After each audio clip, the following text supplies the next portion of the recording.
അതിനെക്കുറിച്ചെല്ലാം പ്രതിപാദിക്കുന്ന ഗ്രന്ഥം വിശുദ്ധ ബൈബിൾ.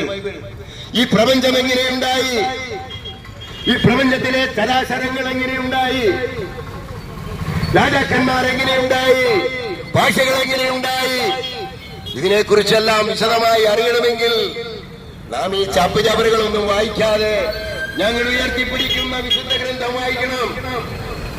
ഇതിൽ നിന്ന് പ്രചോദനം ഉൾക്കൊണ്ടാൽ ഏതൊരു വ്യക്തിയും മാറ്റപ്പെടുന്ന വ്യക്തിയായി മാറും.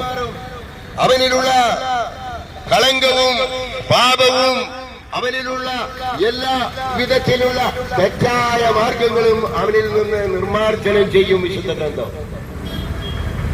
എന്റെ വചനത്തിന്റെ ചുരുളഴിയുമ്പോൾ പ്രകാശം പരക്കുന്നു എന്ന് വിശുദ്ധ ഗ്രന്ഥം പറയുന്നു. അപ്പൊ ഈ വചനത്തിന്റെ ചുരുളൊന്ന് തുറക്കണം പ്രിയരെ. ബൈബിൾ വായിക്കാത്തവരുണ്ടെങ്കിൽ ഞങ്ങളിപ്പോൾ ശുപാർശ ചെയ്യുകയാ. ഞങ്ങളുടെ കൈവശം വിശുദ്ധ ബൈബിളുണ്ട്. വെളിച്ചം പകരുന്ന വിജ്ഞാനത്തിന്റെ ചുരുളുകൾ നിവരുന്ന ഗ്രന്ഥമാണ് വിശുദ്ധ ബൈബിൾ. ഈ ഗ്രന്ഥം നിങ്ങൾ ദിവസം ഒരാവർത്തി ഒരു അധ്യായമെങ്കിലും വായിക്കണമേ എന്ന് ഞങ്ങൾ ശുപാർശ ചെയ്യുകയാണ്. ഇതിന് വലിയ പ്രത്യേകതയുണ്ട്. സാധാരണ ഗ്രന്ഥം പോലെയല്ല വിശുദ്ധ ബൈബിൾ.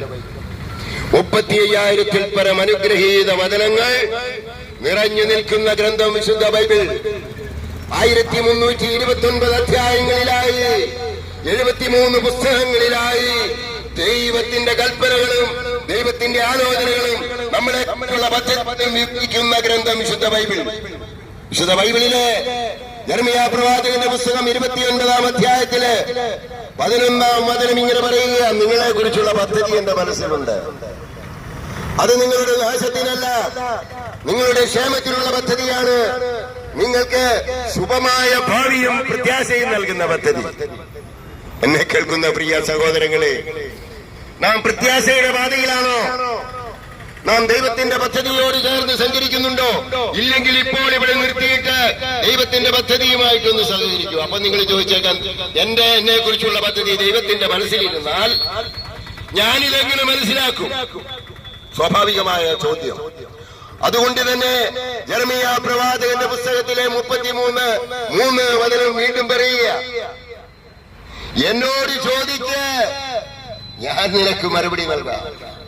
നിന്റെ ബുദ്ധിക്ക് അതീതവും മഹത്വവും നിഗൂഢവുമായ കാര്യങ്ങൾ ഞാൻ നിനക്ക് വെളിപ്പെടുത്തി തരാമെന്ന് ദൈവം വാഗ്ദാനം ചെയ്യുന്ന ഗ്രന്ഥം വിശുദ്ധ ബൈബിൾ. ആരെങ്കിലും തകർച്ചയുടെ വക്കിലാണോ? ജീവിത യാത്രയിൽ നിങ്ങൾ പരാജയത്തിന്റെ കയ്പിനീർ കുടിച്ച് ഇനി മുന്നോട്ട് പോകാൻ മാർഗം കാണാതെ